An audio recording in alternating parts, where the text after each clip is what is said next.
সে 10 বার লায়লাকে বিয়ে করলে অস্বীকার করবে, এটা কি খুব স্বাভাবিক না? তার প্রমাণ কি? আপনারা গণমাধ্যমেই তো তার প্রমাণ। লায়লার বাসায় কেন মামুন 4 বছর ছিল, এই প্রশ্নটা তাকে করবেন। ভাই তো 4 বছর থাকতে পারে না। প্রিন্স মামুন তার ভাই হিসেবে থাকবে কেন? লায়লার তো সোশ্যাল মিডিয়াতে কোয়ার্টিস্ট হিসেবে অনেকেই কাজ করে, আমিও লায়লার সাথে কাজ করেছি। আমি তো তার বাসায় 4 বছর ছিলাম না, হয়তো আমি তার বাসায় গিয়েছি মামুনের ওয়াইফ হিসেবে, ওই বাসায় আমি 2 দিন স্টে করেছি, বাট আমি তো 4 বছর থাকি নাই। তার লায়লার কি ভাইয়ের অভাব যে প্রিন্স মামুন একাই ভাই, ওর প্রায়োরিটি বেশি, সে 4 বছর থাকবে? সে কখনোই তার ভাই ছিল না। আমি নিজের চোখে দেখেছি লায়লার সাথে প্রিন্স মামুনের হাজব্যান্ড ওয়াইফের মতো সম্পর্ক ছিল।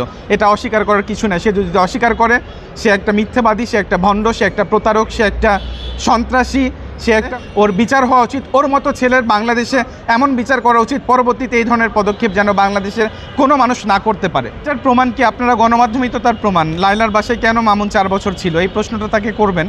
ভাই তো 4 বছর থাকতে পারে না। ভিডিওর ক্ষেত্রে কাজ করলে তো নাইট স্টে করার মতো লায়লার বাসায় কেউ ছিল না। একমাত্র প্রিন্স মামুনই ছিল যে লায়লার বাসায় এতদিন থেকেছে একটানা, বা একই ছাদের নিচে একই রুমের মধ্যে তারা নাইট স্টে করেছে। এটা আমার নিজের চোখে দেখা, এবং তাদের মধ্যে ফিজিক্যাল রিলেশন ছিল, তাদের মধ্যে আরও গার্লফ্রেন্ড বা ওয়াইফের হাজব্যান্ডের সাথে যে সম্পর্কটা থাকে সেই সম্পর্কটাই ছিল।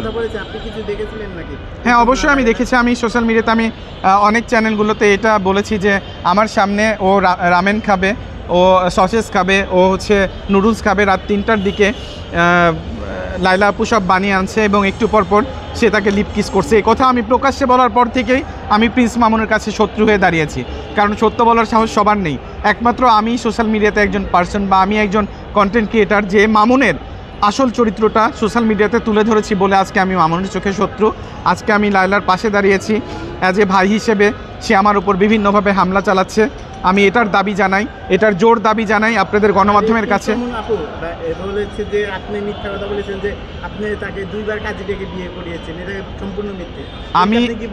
আমি সোশ্যাল মিডিয়াতে এর আগে বলেছি, এটা নিয়ে আজকে আমি বলতে চাচ্ছি না। অবশ্যই তার বিয়ে হয়েছে এবং মামুন নিজেই তার কাবিনের কাগজ দেখিয়েছে। এটা যদি সে এখন মিথ্যে বলে, চোর তো চুরি করে বাঁচার জন্য অনেক মিথ্যে বলে। এটা আমি এর আগে বলেছি। এই নিউজটা আজকে আমি বলতে চাচ্ছি না, বিকজ আজকে আমি আমার নিজের ওপর হামলা চলেছে, সেটা আপনারা প্রকাশ্যে দেখতে পাচ্ছেন। এই হামলার পরেও প্রিন্স মামুন যেখানে অস্বীকার করছে, সে 10 বার লায়লাকে বিয়ে করলে অস্বীকার করবে, এটা কি খুব স্বাভাবিক না? আপনার উপরে কেন আক্রমণ করবে, কি কারণ কি হতে পারে?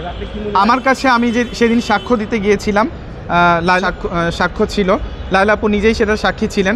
তার যে নথিগুলো ছিল, তার যে আলামতগুলো আমার কাছে ছিল, একটা মামলার অনেক এভিডেন্স থাকে, সেই এভিডেন্সগুলো আমার ব্যাগে ছিল।